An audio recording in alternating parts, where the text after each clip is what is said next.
Hi అండి. ఇవాళ స్పెషల్‌గా నేను ఏం చేయబోతున్నానంటే బజ్జీలనమాట.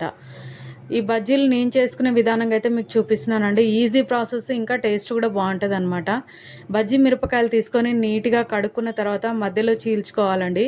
చీలిన తర్వాత పక్కకు పెట్టుకోవాలనమాట. ఇంకా ఒక గిన్నెలో శనగపిండి, కొద్దిగా శనగపిండి, ఒక స్పూన్ బియ్యపిండి ఏసుకోవాలి. కొద్దిగా వామ, జీలకర్ర, ధనియాల పొడి కూడా వేసుకోవాలనమాట. తగినంత ఉప్పు, టేస్ట్‌కి సరిపడా ఉప్పు, కొద్దిగా నేను పసుపు వేసుకున్నానండి. ఇంకా వేడి నీళ్ళు అనమాట. కాస్త వేడి నీళ్ళు కాబెట్టుకొని ఆ పిండి కలుపుకుంటే గనక బజ్జీలైతే నిజంగా అండి చాలా బాగొస్తాయన్నమాట. కొద్దిగా వంట సోడా కూడా వేసుకోవాలండి. సూపర్ ఉంటాయండి టేస్ట్ అయితే. నేను చూపించిన విధానంగా అయితే మీరు ట్రై చేయండి. టేస్ట్ బావుంటది. ఇంకా సింపుల్ అండి ఇది చేసుకోవడం అయితే. ఓకేనా అండి. ఎప్పటికప్పుడు నా ఛానల్ మీరు ఫాలో అవుతూ ఉండండి.